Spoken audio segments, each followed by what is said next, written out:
शंकर भगवान को एक बात बहुत प्रिय है। शिव जी के दरवाजे पर जाओ तो एक बात जरूर कहो, भोलेनाथ मुझे मेरे भाग्य का देना, दूसरे के हिस्से का नहीं चाहिए। किसके भाग्य का चाहिए? मेरे भाग्य का। आज के जमाने में दुनिया के लोग दूसरे का भाग्य देखकर चलते हैं। गुरुजी जरा पत्रिका देखकर बताना, मेरे भाग्य में मेरी बेटी के हाथ का धन है कि नहीं? गुरुजी जरा पत्रिका देखकर बताना, मेरे हाथ में मेरे बेटे का धन है कि नहीं?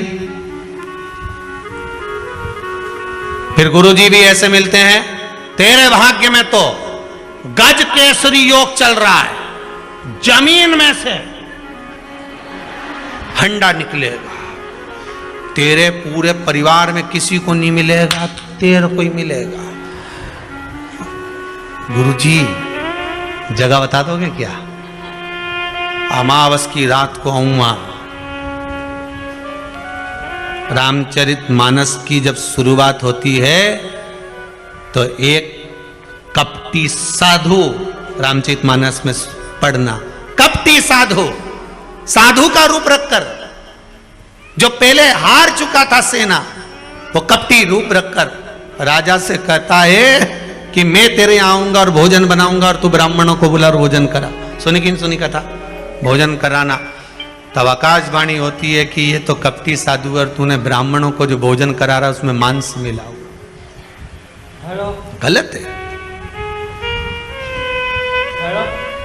मैं आऊंगा रात को और तुझे जगह बता दूंगा और तू तैयारी रखना और रात के और खोदना, और खूब खोदा साहब, इतना खोदा इतना खोदा इतना खोदा, फिर उनमें से कोयला निकला।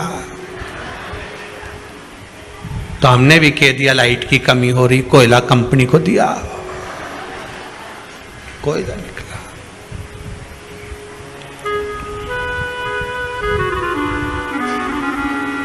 गुरुजी भी बोले निकलना था तो माल, पर कोयला हो गया। तो आप तो बोले तो मेरी भाग्य का है, तो खोदने वाला थोड़े ना तेरा था, तो दूसरा था, बात खत्म। फिर निवेदन है भगवान से कहना, ऐसा गड़ा हुआ भी नहीं चाहिए। तुम में से किसी को चाहिए क्या? हमें गड़ा हुआ भी नहीं चाहिए। और ना हम ये आस लगा कर बैठे हैं कि मेरे बेटे की शादी होगी और बहू आएगी तो बहुत सारा भाग्य का लेकर, हमें उसके भाग्य का भी नहीं चाहिए, हमें छोरे के भी भाग्य का नहीं चाहिए, हमें ना बहन बेटी के भाग्य का चाहिए, हमें तो अपने भाग्य का दे। जो मेरी किस्मत का हो वो मेरे भाग्य का मुझे दे दे, बस बहुत है।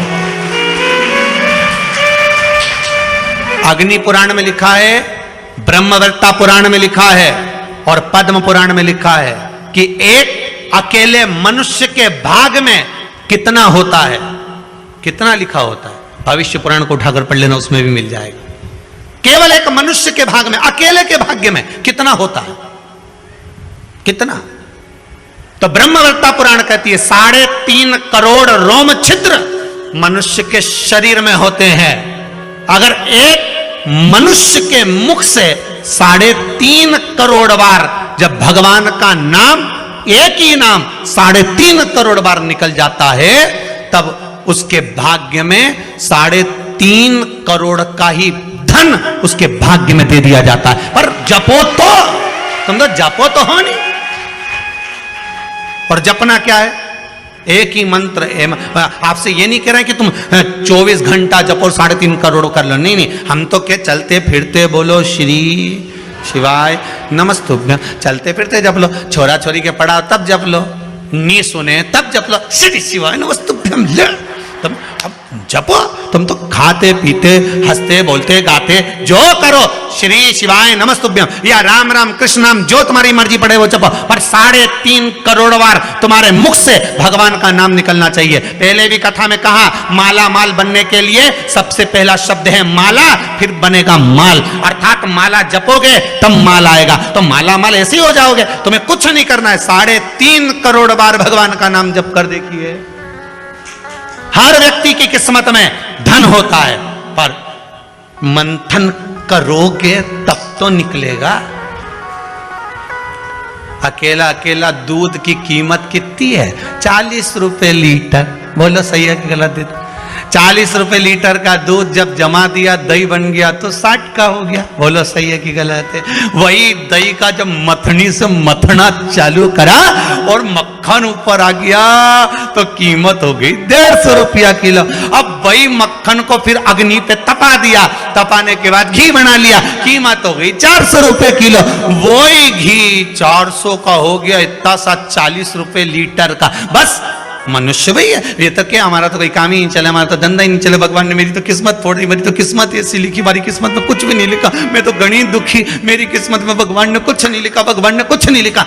ब्रह्मवेत्ता पुराण कह रही है, भविष्य पुराण कह रही है, पद्म पुराण कह रही है, प्रत्येक मनुष्य के भाग्य में करोड़ों का धन लिखा होता है, पर मंथन करेगा तब प्रकट होगा। तो भगवान का नाम जप तो सरी, जपे कुछ नहीं, बस दुनिया के आगे जाके भगवान दुनिया क्या, जितना तो दुनिया के सामने जाके बोले नहीं भगवान ने ऐसा, भगवान तो जप ले। आज से नियम बनाऊंगी मैं भी, और तुम्हें गिनने की जरूरत नहीं है। क्या नहीं करोगे तुम?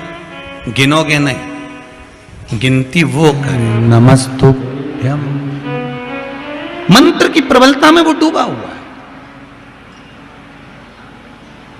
अब जो युद्ध के मैदान में युद्ध लड़ रहे हैं उनका बल, और जो भगवान की भक्ति में डूबा है उसका बल, दोनों में बलवान कौन होगा? लगता जरूर है कि ये किसी काम का नहीं है, पर इसका बल भजन का जो होता है, मंत्र का जो होता है, साधना का जो होता है, वो बड़ा प्रबल होता है। मंत्र के बल, जैसे ज्यादा पत्र तो नहीं पढ़े हैं, बहुत सारे रखे हैं, पढ़ेंगे।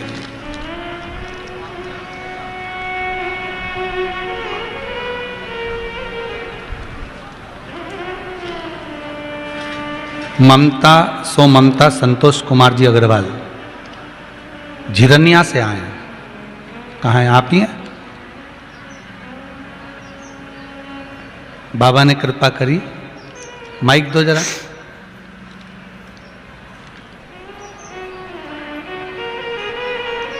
आपने लिखा है, गुरुदेव श्री शिवाय नमस्तुभ्यम,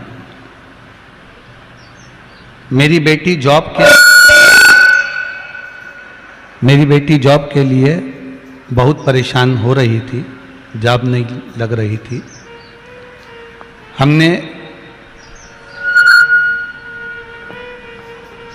नहीं चलेगा माइक, कोई बात नहीं, बैठ जाओ। हमने बहुत प्रयास करा पर जॉब नहीं लगी। आखिरी में टीवी पर शिव महापुराण की कथा श्रवण करी, और कथा सुनने के बाद एक गंगा जल वाला जो उपाय बताया था वो करा। उसके बाद मेरी बेटी की जॉब एक अच्छी कंपनी में लग गई है। ये पत्र है। बाबा की कृपा, आपको बहुत बहुत बधाई। बाबा करुणा करें। युद्ध के मैदान में लड़ना एक अलग बात है, उसकी वीरता में रहना एक अलग बात है। पर शिव महापुराण की कथा कर रही है कि भगवान की अविरल भक्ति में लगे रहकर जो प्रेम, जो बल मंत्र का है, जो बल भगवान की विद्या का है, जो बल भगवान के भजन का है, उसे प्राप्त करना एक अलग बात है। एक प्रश्न और बहुत जोरदार है। वैसे तो पत्र सभी सुंदर है महाराज,